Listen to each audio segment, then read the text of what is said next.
Mammals are a fascinating group of animals that can be found everywhere on Earth, from the land to the seas to the skies. From small rodents like mice and rats to behemoths like elephants and whales, mammals are found in all kinds of shapes and sizes.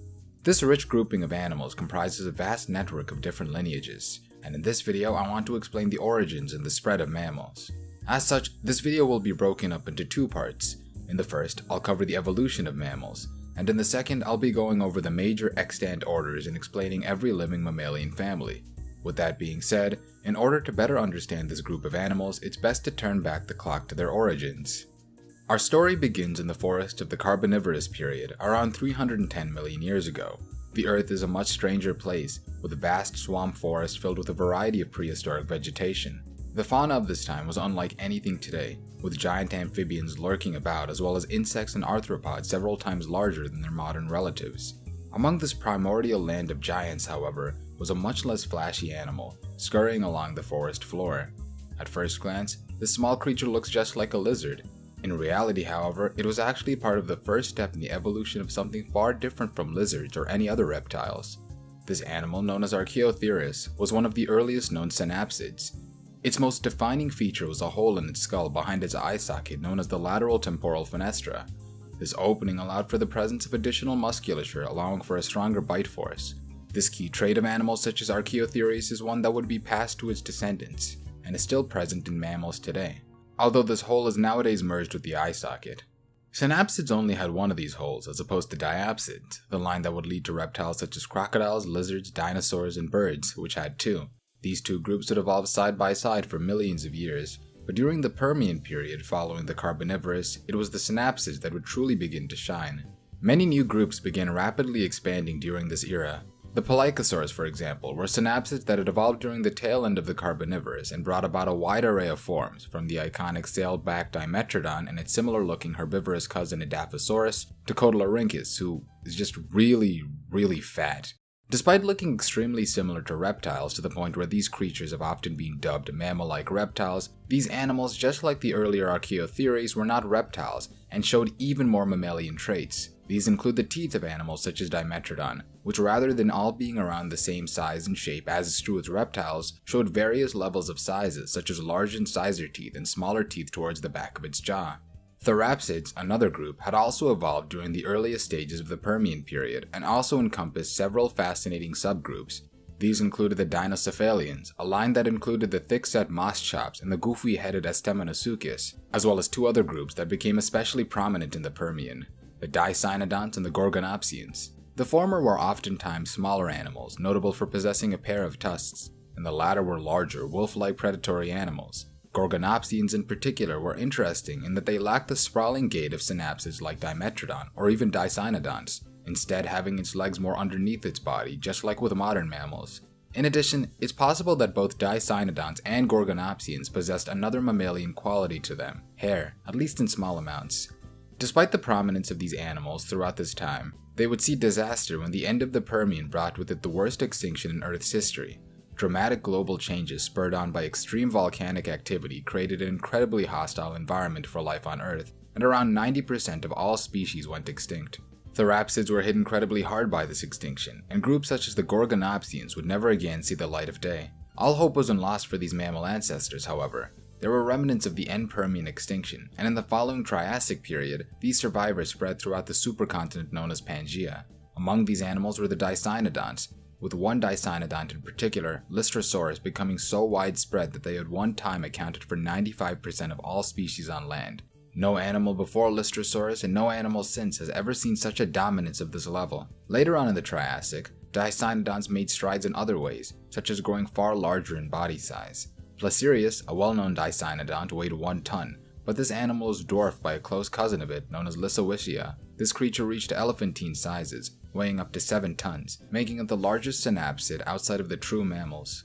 Alongside the Dicynodonts were other mammals such as the Therocephalians, another group of wolf-like predatory therapsids similar to the Gorgonopsians that hunted animals such as Lystrosaurus, and survived until shortly after the first dinosaurs appeared in the fossil record. But there was another therapsid group that was incredibly important to the overall evolution of mammals. These were the Cynodonts. This group first evolved during the late Permian, and after surviving the Triassic became especially prominent. Cynodons likely managed to survive the Permian extinction due to their small size and burrowing ability to hide and seek shelter from the disasters taking place. These rodent-like animals had evolved several new mammalian characteristics that helped them in their day-to-day activities. These include being fully warm-blooded, a step up from its therapsid ancestors, which had less developed ways of managing their internal body temperatures and were still very similar in ways to the cold-blooded animals of the time, such as the diapsids. This warm-bloodedness led many scientists to deduce that the cynodons had hair or fur of some kind, as that would help them better conserve body heat. That being said, while fur has definitely been found in the descendants of the cynodons during the Jurassic and Cretaceous periods, the evidence of fur in cynodons themselves is scant. There were other changes as well, such as the evolution of a hard upper palate that allowed these animals to eat while breathing, increased jaw musculature, and skeletal changes allowing for the expansion of organs to help cynodons breathe more effectively, as well as the ability for them to further abandon the sprawling gait of their predecessors and move in an up and down motion similar to today's mammals. Despite all these undoubtedly mammalian traits to the cynodons, they still weren't considered true mammals. So then, what the heck is a mammal supposed to be?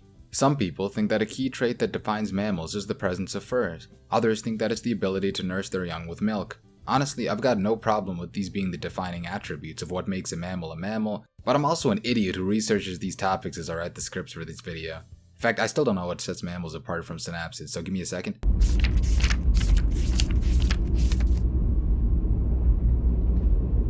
Alright, so according to several paleontologists, there are two definitions of what a mammal is.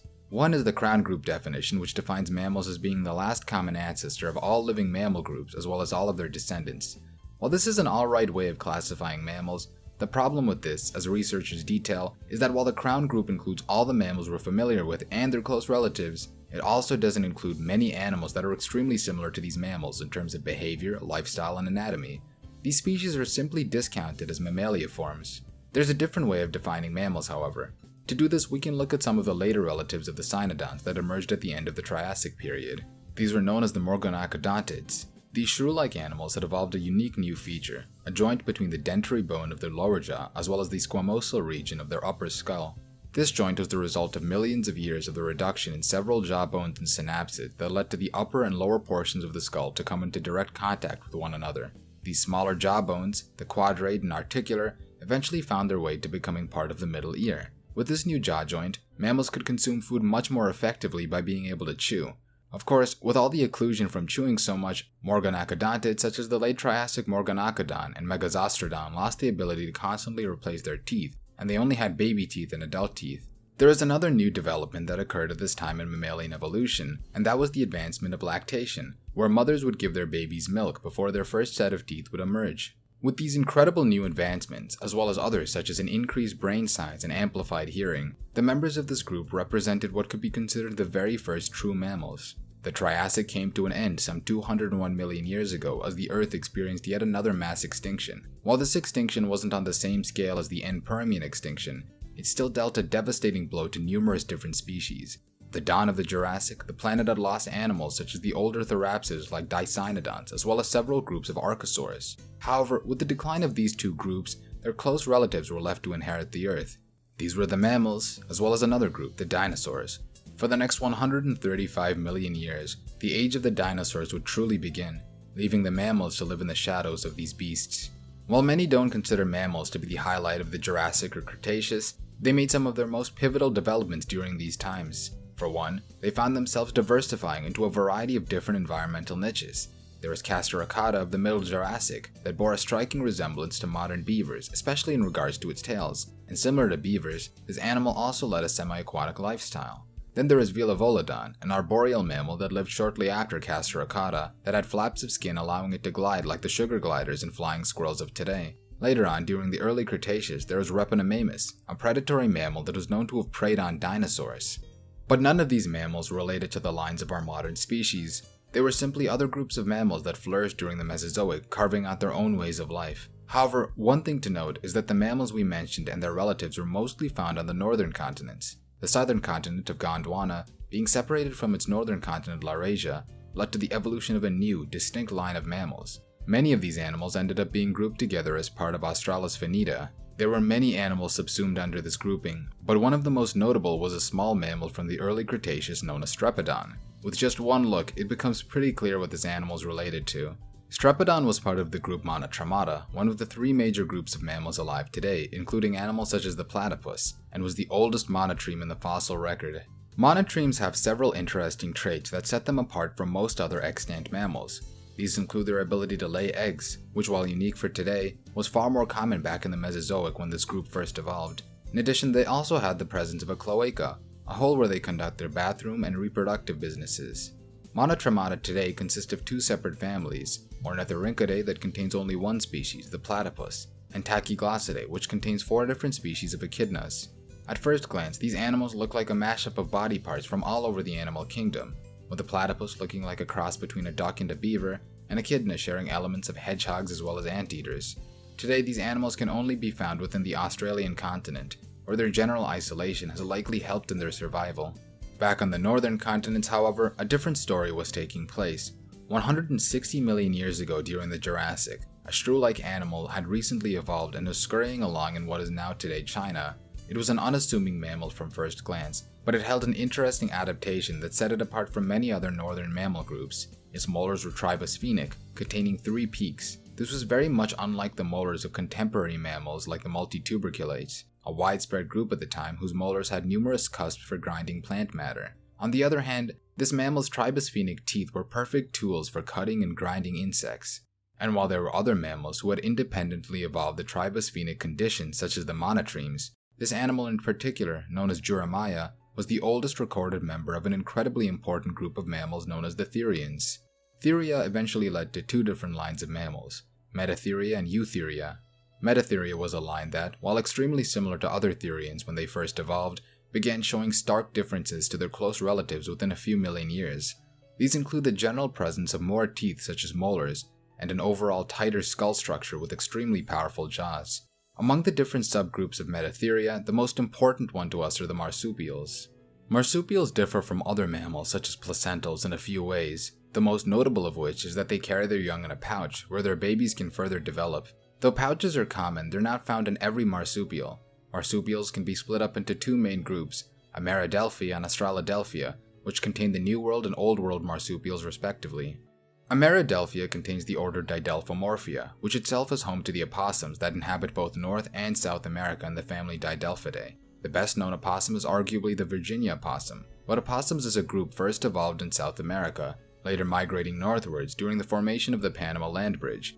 In fact, the Virginia opossum is the only member of this group that lives in the United States and Canada, with every other member of the order being spread across Central and South America. The second group within Ameridelphia is Passituberculata, which contains the shoe opossum spread throughout South America in the family Caenolestidae. These smaller marsupials are notable for looking very similar to placental rodents and shrews, as well as not having a pouch, instead choosing to keep their young safe in other ways such as hiding them in burrows. I mentioned before that the members of Australodelphia exclusively live in Australia and Southeast Asia. However, that isn't entirely true.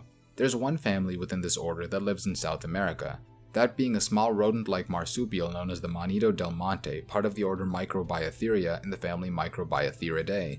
This has led scientists to believe that all Old World marsupials originated from South America, with Microbiatheria being the most basal group within Australodelphia. This seems to line up with the general history of Metatherians as a whole.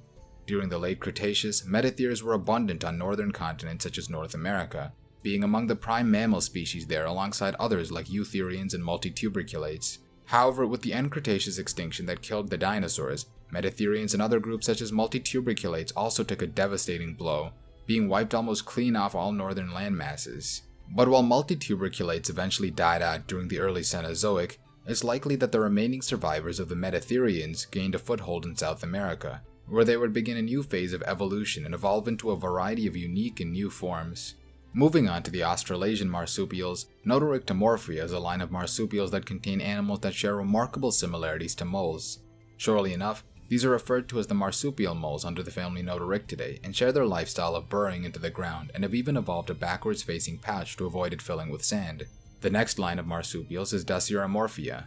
The first family here is Dasyuridae and contains carnivores ranging from small shrew-like animals such as the Mulgaras, Antichinos, Dunarts, and Dasyures to larger carnivores such as quolls and the Tasmanian devil. Dasyuromorphia also contains the numbat under the family Myrmecobidae. This grouping is also home to the extinct thylacine, the Tasmanian tiger. This family also showcases a further level of convergence in body plans with other placental carnivores, with animals such as quolls resembling cats and thylacines looking like wolves.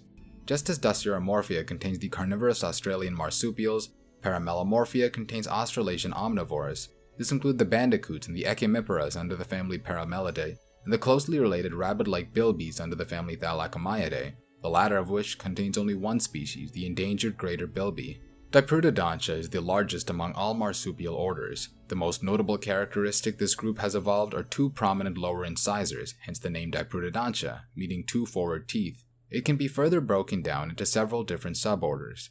The first of these are the Vombatiforms, which contain 3 species of wombats under the family Vombatidae and the koala under the family Phascolarctidae. This family also once contained the giant Diprotodon, as well as the marsupial lion Thalaccoleo, in addition to some fascinating animals such as the members of Palorchestidae, which look strikingly similar to tapirs.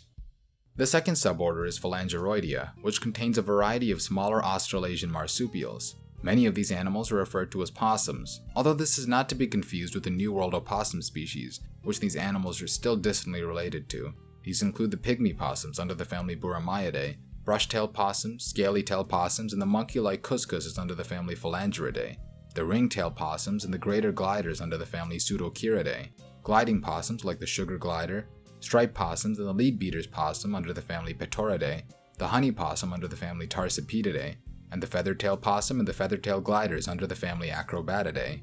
The final suborder is known as Macropodiforms, which contains 3 distinct families.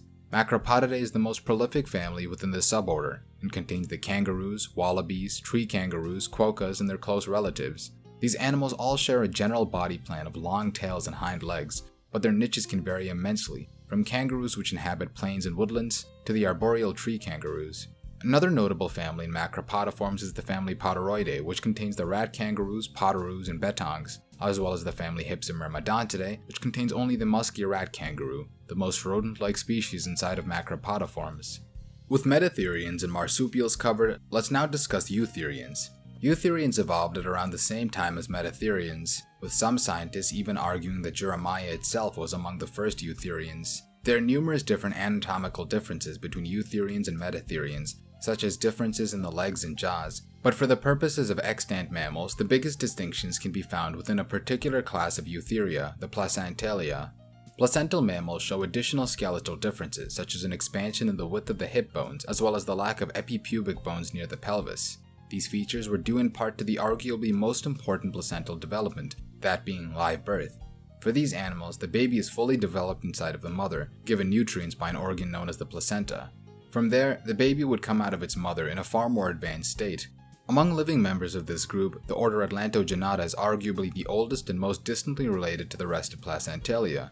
As the name suggests, Atlantogenata comprises various different mammals on 2 continents bordering the Atlantic Ocean, those being South America and Africa. As the 2 continents split apart throughout the Cretaceous and in the subsequent Cenozoic era, Atlantogenatans were also split, leading to 2 different orders of mammals. The South American order under here is known as Xenarthra. Xenarthra contains 2 main orders. The first of these is Cingulata, which contains the armadillos. The family Dasypodidae contains only one genus of long-nosed armadillo known as Dasypus, and the family Chlamyphoridae contains all other armadillos such as the fairy and giant armadillo. The latter family also contains the closest relatives to the extinct glyptodons, giant armadillos. The second order, Pulosa, has 2 separate suborders, with Vermilingua containing the anteaters and Folivora containing the sloths.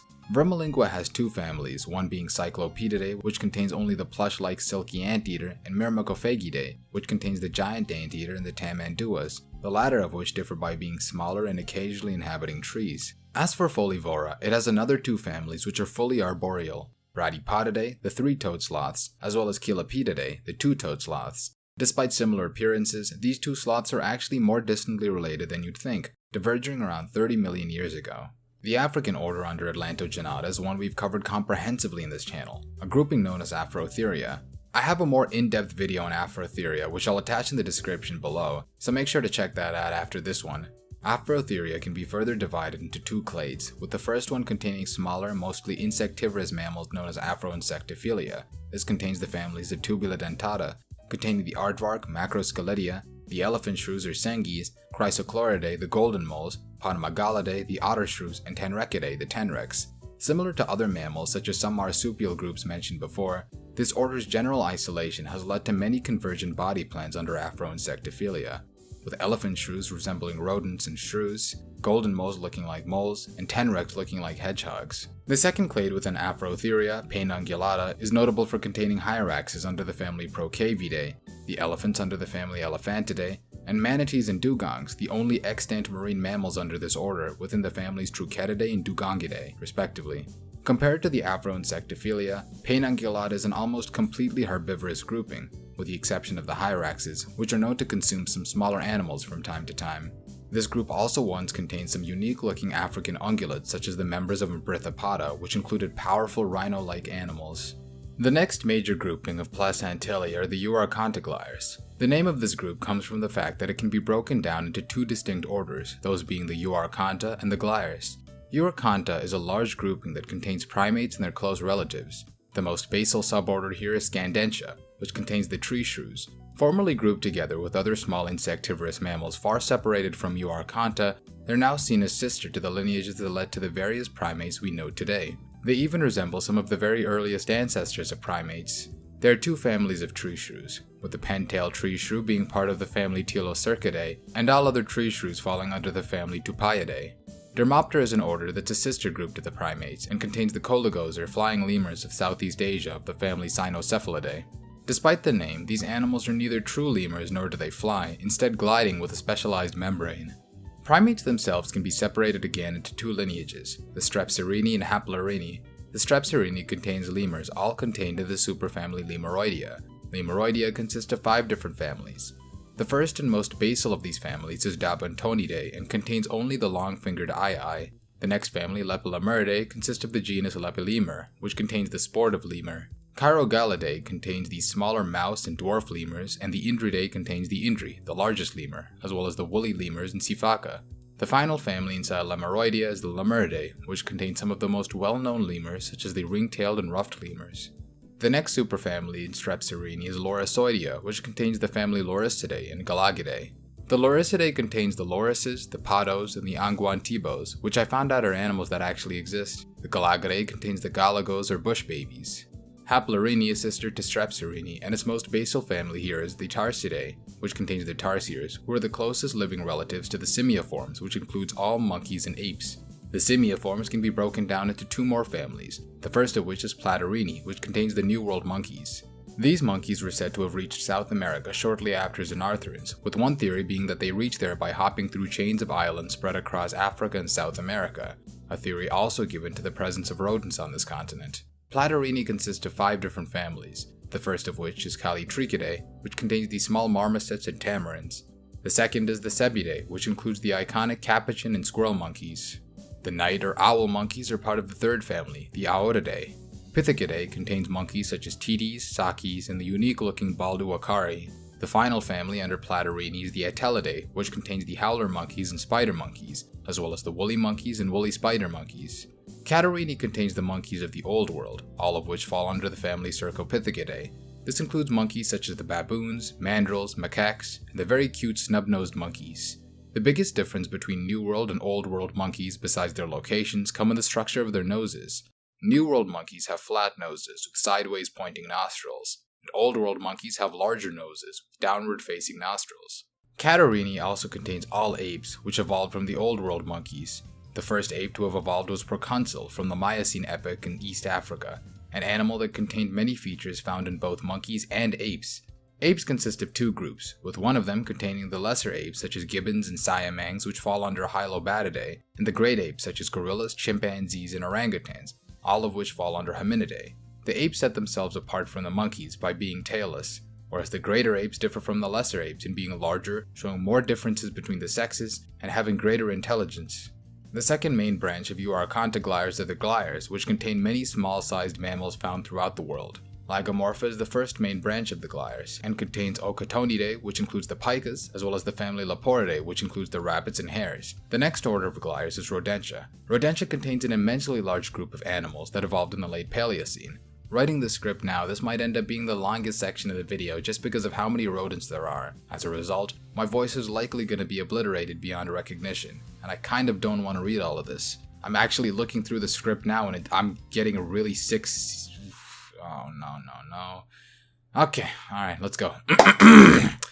This order can be broken into 5 main suborders, the first of which being Hystricomorpha. The most basal superfamily in this suborder is Stenodactyloidea, which contains 2 families, the Diatomyidae, which contains the Laotian rock rat, and the Stenodactylidae, which contains the Gundis. The rest of Hystricomorpha is known as the Hystricognathi and can be broken down into several Old World and New World families. The Old World families include Bathyergidae, the African mole rats, the Heterocephalidae, the naked mole rats, the Hystricidae, the Old World porcupines such as the brush-tailed porcupines, the Petromuridae, the Dassy rat, and the Thyrenomyidae, the cane rats. The Caviomorpha group inside Hystricognathi contains several rodents found throughout the New World. There are like 12 of these families, so I'm going to go ahead and list them off. These include the families Arethozontidae, which contains the New World porcupines, Dasyproctidae containing the agoutis and acuchis, Suniculidae, which contains the pacas, the Dinomyidae containing the pacarenas, the Cavidae, which contains the largest rodent, the capybara, popular pets such as guinea pigs and other rodents such as cabbies and maras, the Octodontidae, which contains the degus and their close relatives, the Stenomyidae, which contains the tuco-tucos, the Echimyidae, which contain the spiny rats, the Myocasteroidea, which contains the nutria and its close relatives, the Capromyidae, which contains the Husha and its close relatives, the Chinchillidae, which contains the chinchillas and visachas, and the Abrocomidae, which contains the chinchilla rats. This enormous family is found all throughout South America in a variety of habitats and niches, from swamps to the heights of the Andes Mountains. At the time of recording this, I'm currently in a pool of sweat because I can't have the fan on because it's going to interrupt the voice recording. If you thought we were done with rodents yet, you would be surprised because there's a lot more I've got to read. Wow, this is so cool. I love rodents so much. The next suborder of rodents, Anomalomorpha, is comparatively far smaller than Hystricomorpha, containing only 3 different families. Podatidae contains the spring hares, the Anomaluridae contains several species of flying mice that have membranes allowing them to glide, and Zencarellidae contains only 1 species of rodent, the Cameroon scaly tail. The suborder Sierramorpha contains another 3 families of rodents. Oplodontidae contains mountain beavers, the Gliridae contains the dormice, and the Sciuridae contains a large variety of rodents, including squirrels, ground squirrels, prairie dogs, flying squirrels, and their close relatives. The suborder Casteromorpha can be split up into 2 groups, one containing the North American and European beaver, and another containing 2 families. The first of these is Heteromyidae, which includes spiny pocket mice, kangaroo rats and mice, and pocket mice. The second is Geomyidae, which contains the pocket gophers. The final suborder, Myomorpha, contains 2 separate superfamilies. The first of these, Dipodoidea, contains several jumping-type rodents in the families Dipodidae, containing gerboas, Sminthidae, containing birch mice, and Zapodidae, containing jumping mice. The second superfamily, Moroidea, consists of the most well-known rodents. These include Spalacidae, containing mole rats, bamboo rats, and zocors, Colomiscidae, containing the mouse-like hamsters, Nesomyidae, containing the pouched rats, climbing mice, African rock mice, and rodents native to Madagascar and their close relatives, Muridae, containing true rats and mice, mange rats, the Togo mouse, gerbils, spiny mice and their close relatives, and Cricketidae, containing hamsters, lemmings, voles, muskrats, and rats and mice found in the Americas. Laurasiatheria is the next major overall grouping of placental mammals. This group is named after the supercontinent Laurasia, where these mammals were thought to have first evolved. The superorder includes a wide array of mammals, from small insectivores to giant herbivores and carnivores. The first order under Laurasiatheria is Eulyptophyla. This order contains several insectivorous mammals that have formerly been placed in now defunct groups. One branch of Eulyptophyla consists of a single family, that being the Solenodontidae. This family is the last of a lineage of mammals that branched off from other members of Eulyptophyla back in the Paleocene, although some estimates place its date of splitting off as far back as the late Cretaceous. As such, they don't share too much in common with their closest mammalian relatives and retain some basal traits. They are also notably venomous. Today, it only consists of the shrew-like Solenodons. The next branch of Eulyptophyla consists of 3 families, Talpidae containing the moles and desmans, Soricidae containing the shrews, and Arenicidae containing the hedgehogs and the rat-like gymnures. Chiroptera is the next order in Laurasiatheria and the second largest order in all of Mammalia. This order is unique for containing the only true flying mammals, the bats. Bats are found worldwide and take on a variety of different behaviors and forms. The evolution of bats is still a murky subject, given that the oldest bats in the fossil record, such as the Eocene Onychonycteris, still have wings, meaning that we have yet to find any transitional fossils showing how mammals took to the skies. Bats have a surprising number of different families, and while I could simply list off some major groups and call it a day, I made a promise to cover all mammalian families, so let's run through them. Current bat phylogeny separates bats into 2 groups, Yongochiroptera and Yinterochiroptera. Yangochiroptera contains almost all the families of microbats, including Nycteridae, the slit-faced bats, and Balanuridae, the sheath-tailed bats, Mysopodidae, the Madagascar sucker-footed bats, Mysticinidae, the New Zealand short-tailed bats, Thyropteridae, the disc-winged bats, Phuropteridae, containing the smoky and thumbless bats, Noctilionidae, the bulldog bats, Mormupidae, which contains the ghost-faced, mustached, and naked-backed bats, Philostomidae, which contains New World leaf-nosed bats including the vampire bats, Natalidae, the funnel-eared bats, Moloscidae, which contains the free-tailed bats, Miniopteridae, the long-fingered bats, Cistugidae, the wingland bats, and Vespertilionidae, the vesper bats. The rest of the microbats fall under Yinterochiroptera, which includes the Crassionecteridae, the Kitti's hog-nosed bat, Hippocideridae, leaf-nosed bats found throughout the Old World, Rhinonycteridae, the trident bats, Megadermatidae, false vampire bats, Urinolophidae, horseshoe bats, and Rhinopotomidae, the mouse-tailed bats. Also worth noting under the suborder is the family Pteropodidae, which contains the fruit bats. These are referred to as the megabats, and as such are the largest of all the bats, with a golden Can we show that on YouTube? Yo, someone cover that up. With the golden-crowned flying fox being the largest species inside Chiroptera, with a wingspan of over 167 centimeters. Compared to other bats, they take on a far different diet, feeding on items such as fruits, as their name suggests. The next few groups inside of Laurasia are typically grouped together based on physical characteristics, but beyond that there remains to be seen additional genetic information connecting them together. For the time being, however, the last four major groups of Mammalia we'll cover here today, Perissodactyla, Artiodactyla, Pholidota, and Carnivora, are grouped together here under the grouping Phareungulata, with the former two and latter two placed together as sister lineages to one another. Perissodactyla contains what are known as the odd-toed ungulates, and the main axis of their feet passes through their third toe. These are an ancient group of mammals that is only represented today by three families. The first of these families is Equidae, containing all horses, donkeys, and zebras. The second family is Tapiridae, containing the tapirs, with 4 species of tapirs being found in South and Central America, and 1, the Malayan tapir, being found in Southeast Asia. Despite being a quote-unquote odd-toed ungulate, the front feet of the tapir contains 4 toes, but the axis still goes through their toes nonetheless. The final family, Rhinocerotidae, contains rhinos of Africa and Asia, the largest land animals aside from the elephants. This is a smaller family today, but it was historically extremely diverse, including animals such as hippo-like rhinos in North America and the giant Paraceratherium of Mongolia in Central Asia. The order Artiodactyla contains the even-toed ungulates, and this is a far larger order of hoofed mammals. The first grouping here is the Tylopoda, which today is only represented by one family, the Camelidae. First evolving in North America, today there are 7 camelid species, 4 of which being found in South America, 3 of which being spread across Asia, and 4 of the 7, the llama, alpaca, dromedary camel, and Bactrian camel, being fully domesticated species. The Suina is the next suborder of Artiodactyla and contains 2 families, the Suidae and the Thyasuidae. The Suidae consists of pigs and their various relatives, from warthogs, babirusas, and so on, all found throughout Africa, Europe, and Asia. Contrary to what some people might believe, there are no native pigs in either of the Americas. Instead, the New World is home to the family Thyasuidae, containing the highly pig-like peccaries, sometimes called the javelinas. Peccaries have a more squashed-in body structure with a large head and straighter canines, also having 3 toes on their hind feet as opposed to pigs which have 4. The suborder Whippomorpha is where things get interesting, however. It contains the families Hippopotamidae, which includes both the common and pygmy hippopotamus, but its closest relatives are the whales, all under the family Cetacea. Cetaceans evolved from land-dwelling artiodactyls sometime during the Eocene, showing a progression from animals such as Pachycetus and Ambulocetus found in South Asia that lived a more and more aquatic lifestyle, and have since become the largest animals who have ever lived since having taken to the seas. Whales can be broken up into 2 types, the baleen whales under the group Mysticeti and the toothed whales under the group Odontoceti. Mysticetes are defined by the presence of baleen, keratin plates which allow the whales to filter out food matter while feeding by pushing out water. Baleen whales are comprised of 3 different families. The first of these is Balenidae, which contains whales characterized by having a curved upper jawline. This includes the bowhead whale as well as 3 species of right whales. Cetatheridae is the next family and only contains the pygmy right whale. The largest family of whales here are the rorqual whales, found in the family Balenopteridae.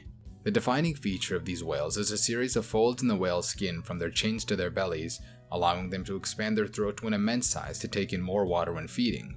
Some rorquals include the fin whales, minke whale, humpback whale, gray whale, and the blue whale, the largest animal to have ever existed. As their name suggests, the toothed whales of the Odontoceti differ from baleen whales by having sets of teeth. The first branch of Odontoceti consists of two families, Fisteridae containing the sperm whales and Cochidae containing the dwarf sperm whales. The following family to branch off was the Platanistidae containing river dolphins found on the Indian subcontinent. Closely related is the family Lepodidae, which contains the Chinese Baiji or Yangtze river dolphin, whose last confirmed member was seen in 2002 and thought to be extinct. Up next is Zephidae containing beaked whales, which are unique for having an extended mouth region resembling a beak. The next branch contains another two sister families, Enidae containing the New World river dolphins, as well as the Pontoporidae, which contains only the La Plata dolphin found in southeastern South America. The largest grouping of the toothed whales is in Delphinoidea. The first family here is Delphinidae, containing the true dolphins, which include the killer whale, an animal that is considered a dolphin rather than a whale. The next two families are Phasinidae, containing the porpoises, and the Monodontidae, which contains beluga whales and narwhals. So taking a big step back to artiodactyls, the rest of the even-toed ungulates are all known as ruminants, which ferment their food in a separate stomach before chewing it again. The most basal family inside of Ruminantia is Tragulidae, which contains the chevrotains, also known as the mouse deer. Tragulidae is separated from the rest of Ruminantia, which are all grouped under Pecora. Pecorans include the families Antilocapridae, containing the pronghorn, Giraffidae containing the giraffe and okapi, Cervidae containing the deer, and Moschidae containing the musk deer. In addition to these families, Ruminantia also contains Bovidae, which contains a large number of different hoofed mammals. Bovidae contains everything from cattle to goats to antelopes and is spread throughout the world. Pholidota is another extremely old group of mammals that evolved shortly after the Cretaceous period. Despite its age, it only contains one existing family, Manidae, that includes all pangolins found throughout Africa and Asia. Similar in appearance to anteaters and coated in scales, this is one of the most trafficked mammals in the world for usage of their scales in medicine. Carnivora contains the bulk of mammalian carnivores and contains two main suborders, Caeniformia and Feliformia. Caeniformia, as the name suggests, contains the dogs, all listed under the family Caenidae. Caenidae contains everything from wolves, jackals, foxes, and of course, our domesticated doggies. Ursidae is the next family in Caeniformia and contains all living bears. There are few models for bear phylogeny, but in all of them it's argued that the panda is the most distant evolutionarily speaking, followed by the South American spectacled bear. Interestingly enough, the spectacled bear, sometimes called the Andean bear, is the closest living relative to the largest bear to have ever lived, the short-faced bear Arctotherium otostudens. Moving on, Pinnipedia is a clade found within Caeniformia that contains a variety of marine mammals. There are three families in Pinnipedia: Phocidae, which contains all true seals including the elephant seals, Otaridae, which contain the seal lions and fur seals, the latter of which are not actually true seals, and Odabenidae, whose only living member is the walrus. The rest of the caeniforms all fall under Mustaloidea and are generally smaller carnivores. The first family found here is the Mustelidae, which contains badgers, martens, wolverines, weasels, otters, and their close relatives. Shout out to the Japanese river otter, which became extinct fairly recently in 1979. Great job, guys. The next family here, Mephididae, contains the skunks and the stink badgers.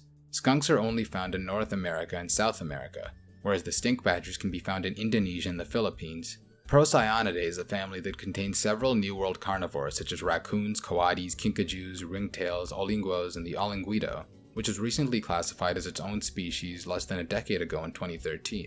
The red panda has historically been grouped together with many of these carnivoran groups, such as the procyonids like the raccoons, which makes sense when you place these two animals side by side. It was notably also placed alongside the bear family as the closest relative to the giant panda. However, both of these placements nowadays are generally disregarded, instead placing the animal its own family, Ailuridae. Feliformia, the second suborder of Carnivora, contains 7 different families of mammals. The first of these families, Nandinidae, contains only one animal, the African palm civet. The next family is Prianodontidae, which contains the Asiatic linsangs, which itself is closely related to the Felidae. This is the most well-known family in the suborder and contains everything from the big cats like lions and tigers to the domesticated cats. Viveridae is another family in Feliformia and contains the civets, genets, oyons, and binkturongs. These are all small to moderate-sized carnivores that resemble weasels in appearance. Next is a family that's commonly associated with the dogs, even though they're more closely related to the cats, that being the Hyenidae. This group includes the bone-cracking hyenas, as well as the aardwolf, a more basal species within this family that's far separated from the other 3 species in Hyenidae. Finally, in Feliformia are 2 sister lineages. One of these is the Herpestidae, containing mongooses and their relatives such as the meerkats. The second is the Eupleridae, which contains a set of carnivores native to Madagascar such as the Fusa, the largest predator in Madagascar, as well as several Madagascan mongooses. What I've given you in this video is just a brief overview of this incredible group of animals. Many of the more in-depth differences with mammal groups could be explored in even greater detail than presented here. In truth, I can give every single one of these families its own in-depth video, and if that's something you'd like to see for a specific group, do let me know in the comments below. But what this goes to show is just the sheer diversity of mammals that exist on this planet, rising from unassuming reptile-like ancestors in the Paleocene. They occupy nearly every possible niche and habitat and have become a fixture of our modern world.